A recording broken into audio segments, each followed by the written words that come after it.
Heidi. Adapted from the original story by Johanna Spyri.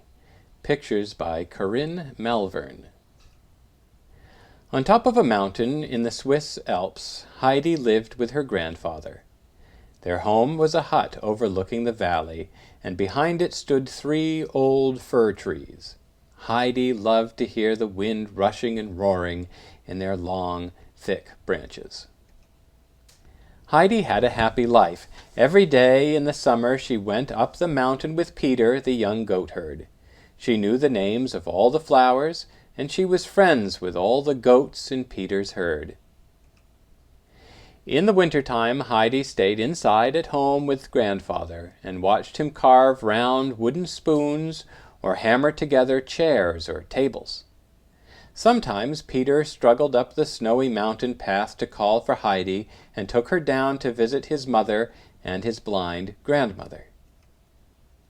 One day Heidi's aunt came to take her to school, so off went Heidi to Frankfurt, far away. Heidi soon made friends in Frankfurt. There was the good old doctor who came to see Heidi's cousin Clara, and who never left without saying a kind word to Heidi. There was Clara's grandmother, who taught Heidi to read. And of course there was Clara herself, pretty and sweet, but so pale and frail and unable to walk or stand. Heidi told her over and over again about grandfather and Peter and the merry goats and the great fir trees. "Oh, if only you could go there," Heidi would say sadly. "You'd see, you would grow well and learn to walk there. Oh, if only we were home." Poor Heidi! She was so homesick for her mountains with the green valley spreading below.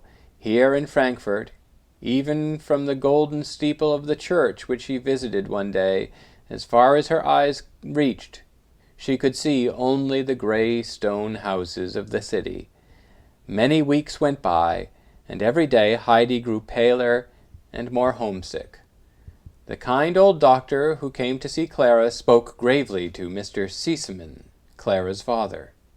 "Heidi has grown thin and pale with homesickness. You must send her home at once, or she will be very ill," he said. The very next day Heidi's bag was packed so she could go back to the mountain she loved.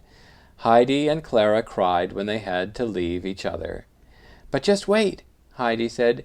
"You will come to visit us soon, and then you will see how beautiful it is, and you will get well and strong up in the mountains."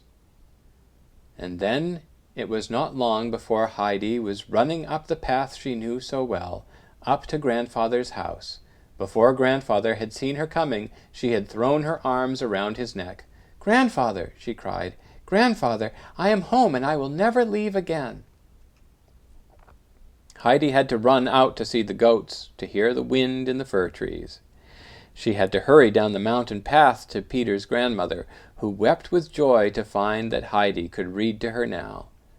And every day, at least 6 times a day, she said to her grandfather, "We must bring Clara up here. Here Clara will get well and strong." Heidi had her way at last.